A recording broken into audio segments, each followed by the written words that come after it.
Bismillahirrahmanirrahim. Assalamualaikum warahmatullahi wabarakatuh. Alhamdulillahirabbil alamin wa bihi nasta'inu ala umuri dunya waddin. Wassalatu wassalamu ala asyrafil mursalin nabiyyina wa habibina Muhammadin wa ala alihi wa ashabihi ajma'in. Amma ba'd. Alhamdulillah, kita berjumpa kembali dalam kajian kitab Khamsuna Wasilah Litus'ida Nafsaka wa Mujtama'ak, 50 jalan untuk membahagiakan dirimu dan masyarakatmu. Sebuah buku yang ditulis oleh Profesor Dr. Ahmad Uthman Al-Mazyad, seorang guru besar studi Islam di Universitas Ibnu Saud, Riyadh, Saudi Arabia. Hari ini kita sampai pada topik yang ke-9 dari bab yang pertama, yaitu ar-ridha bi qada'illah wa qadarihi, menerima takdir Allah. Menerima takdir Allah adalah salah satu kunci kebahagiaan. Ada sebuah dialog imajiner dengan kebahagiaan. Di mana kamu berada, wahai kebahagiaan? Maka kebahagiaan itu kemudian menjawab, di hati orang-orang yang ridha. Apa makananmu, wahai kebahagiaan? Sama dengan makanan iman mereka. Siapa yang bisa memperolehmu, wahai kebahagiaan? Yaitu orang yang mengetahui bahwa tidak ada yang akan menimpanya kecuali yang sudah ditulis atau ditakdirkan oleh Allah Subhanahu wa ta'ala. Sikap yang demikian itulah yang membuahkan ketentraman. Rasulullah SAW bersabda dalam sebuah hadis, wa'lam, ketahuilah, annal ummata, bahwa umat, law ijtama'at ala an yanfa'uka bisyai'in, andai kata semua orang itu berkumpul bersepakat untuk memberimu suatu manfaat, la yanfa'uka illa bisyai'in qad kataballahu laka. Mereka tidak akan bisa mendatangkan manfaat untukmu kecuali yang sudah ditulis oleh Allah. Walau ijtama'u ala an yadurruka bisyai'in, dan andai kata mereka bersepakat untuk membawa atau mendatangkan suatu madarat untuk dirimu, la yadurruka illa bisyai'in qad kataballahu alaika. Mereka tidak akan bisa menimpakan madarat itu kepadamu kecuali yang sudah ditulis oleh Allah. Rufi'at al-aqlam, pena sudah diangkat. Wa jaffatis suhuf, dan lembaran-lembaran kertas itu sudah kering tintanya. Artinya tidak akan ada lagi perubahan. Maka kunci bahagia ketika kita dihadapkan kepada suatu ketetapan dari Allah, itu ada dua. Seperti juga disabdakan oleh Rasulullah SAW, bahwa semua yang dialami oleh manusia itu sudah ditakdirkan oleh Allah. Ada yang dirasa menyenangkan, berupa nikmat. Ada yang dirasa menyusahkan, musibah. Tapi keduanya itu baik bagi orang yang beriman. Baik itu nikmat maupun musibah, kedua-duanya baik untuk orang yang beriman. Tapi keduanya itu baik jika orang beriman itu memegang kuncinya. Kuncinya adalah syukur dan sabar. Nabi Muhammad SAW bersabda, ajaban li amril mu'mini, sungguh ajaib urusan orang mukmin itu. Inna amrahu kulluhu khairun. Sesungguhnya, inna amrahu kullahu khairun. Sesungguhnya semua urusan orang beriman itu baik. Walaysa dzalika illa lil mu'min. Dan itu tidak akan terjadi kecuali pada orang yang beriman. Ya. In asabathu sarra'un syakara. Kalau dia ditimpa atau dia memperoleh kelonggaran, kelapangan, kegembiraan, syakara, dia bersyukur. fakana khairon lahu, dan itulah yang terbaik untuknya. Sebaliknya, wa in asobathu dharraun, kalau dia ditimpa oleh suatu kesusahan, sabara, dia bersyukur, dia bersabar. Fakana khairun lahu, dan itulah yang paling baik untuk dirinya. Jadi sabar dan syukur, inilah kunci di dalam menghadapi ketetapan Allah untuk diri kita. Dan itulah yang akan mendatangkan ketentraman di dalam hati. Bagaimana kita bisa ridho menerima musibah? Ya. Yang pertama, kembalikan segalanya kepada Allah Subhanahu wa Ta'ala.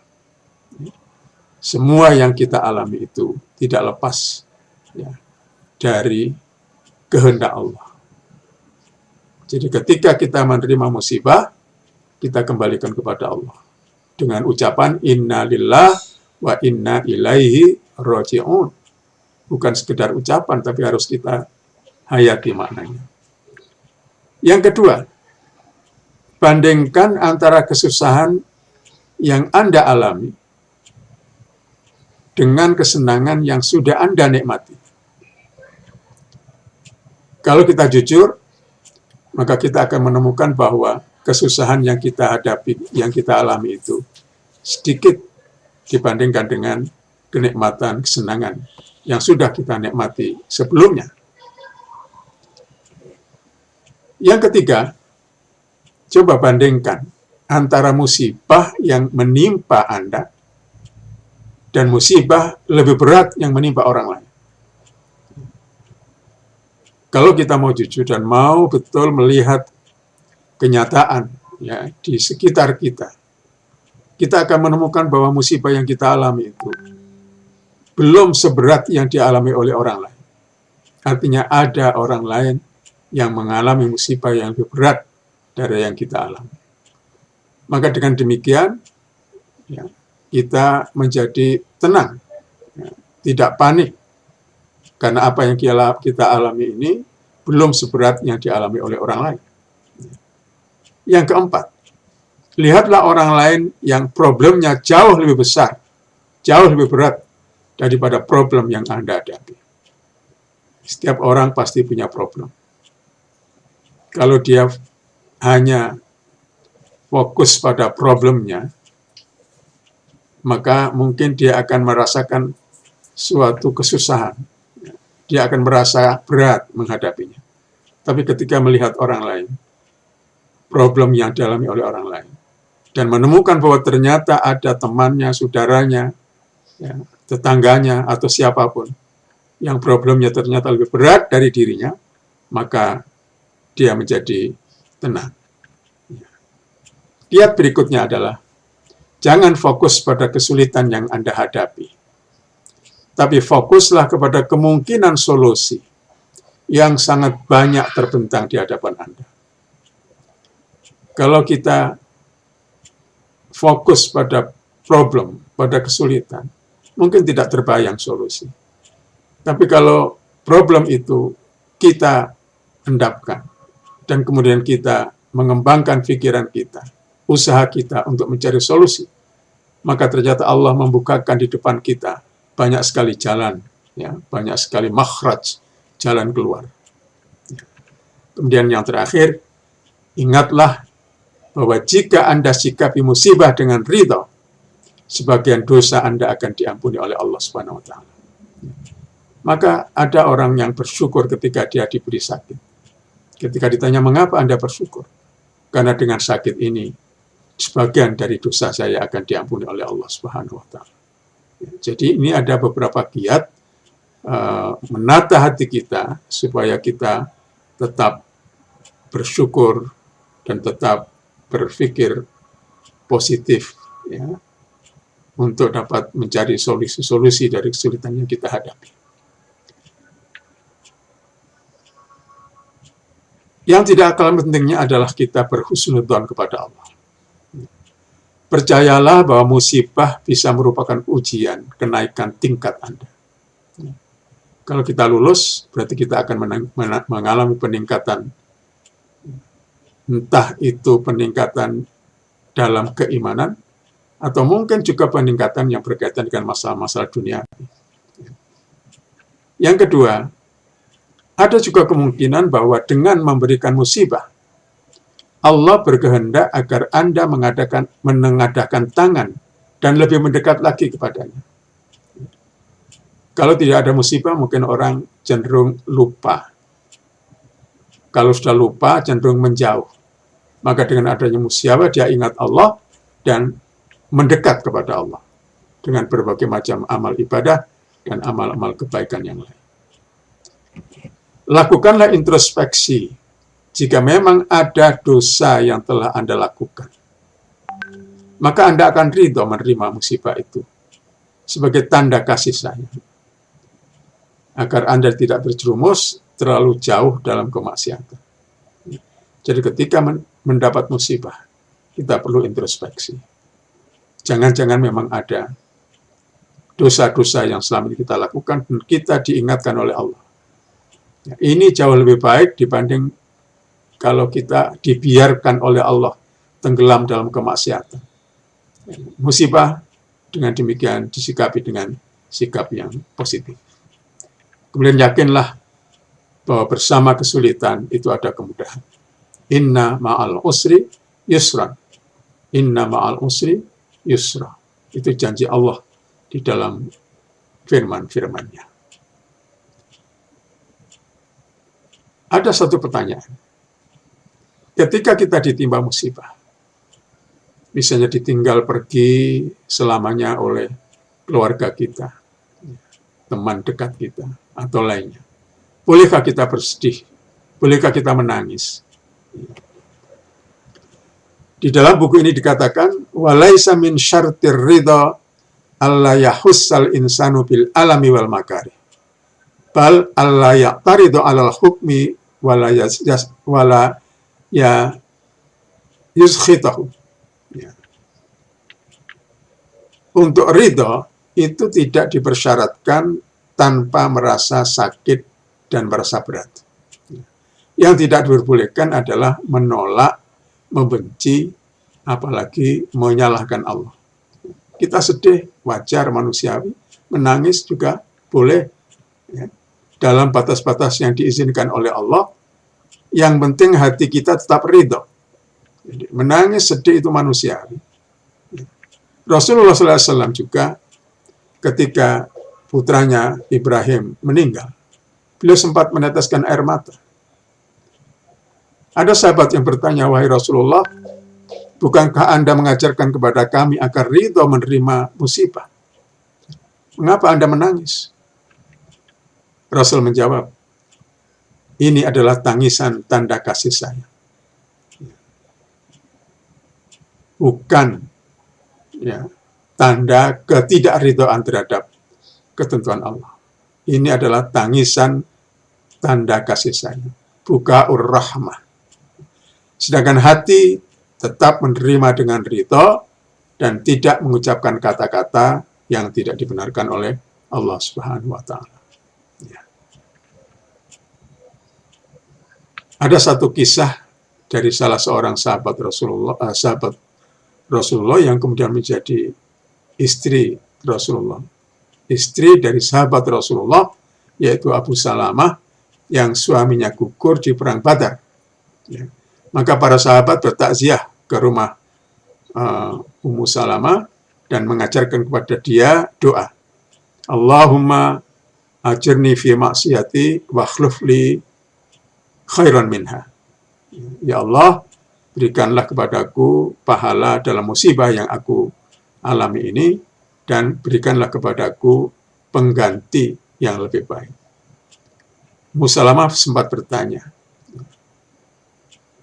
apakah ada yang lebih baik dari Abu Salamah? Saking cintanya Ummu Salamah kepada suaminya. Dia menjawab, adakah yang lebih baik dari Abu Salamah? Tapi aku ridho Allah memanggil dia keharibaannya. Jadi hatinya ridho, meskipun dia betul-betul kehilangan seseorang yang paling baik, dan dia pikir tidak ada yang lebih baik dari dia. Ya. Lalu apa yang terjadi? Dengan doanya wakhluf li khairam minha, berikanlah aku ganti yang lebih baik dari dia. Ternyata dikabulkan oleh Allah, karena pada akhirnya Ummu Salamah ini kemudian benar-benar mendapat suami yang lebih baik dari Abu Salamah, yaitu Nabi Muhammad Shallallahu Alaihi Wasallam. Ada satu kisah lagi, mungkin ini menarik untuk saya sampaikan. Ada seorang janda miskin tinggal di rumah sempit tanpa perabotan bersama seorang anak balitanya. Jika hujan deras, hampir semua bagian rumah kotor, bocor. Ya. Semua bagian rumah itu bocor. Untungnya rumah peta itu punya pintu. Nah, suatu hari turun hujan lebat, pintu itu dilepas oleh ibunya, lalu disandarkan di dinding. Sehingga balita itu bisa berlindung di balik pintu, tidak kena bocoran hujan ya, dari atap rumah. Maka si balita itu merasa senang, dan dengan wajah sumringah dia berkata, "Ibu, bagaimana dengan anak-anak tetangga kita yang miskin, yang rumahnya tidak punya pintu? Pasti mereka kehujanan, kasihan mereka."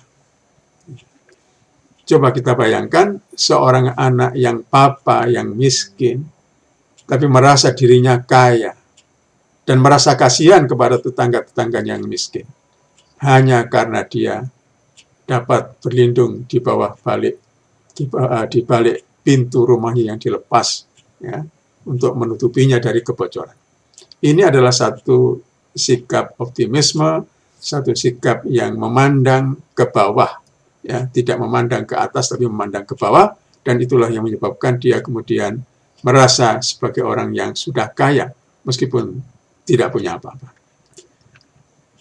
Yang terakhir, satu ungkapan di sini saya kira bagus untuk kita hayati. Jangan iri kepada nikmat yang diberikan kepada seseorang, karena kamu tidak tahu apa yang akan Allah ambil darinya. Sebaliknya, jangan sedih dengan apa yang hilang dari dirimu, karena kamu tidak tahu apa yang akan Allah berikan kepadamu. Mudah-mudahan kata hikmah penutup ini bisa menjadi bahan renungan kita untuk selalu ridho dengan ketetapan Allah untuk diri kita dalam hidup ini. Wallahul hadi ila sawa'is sabil. Wassalamualaikum warahmatullahi wabarakatuh.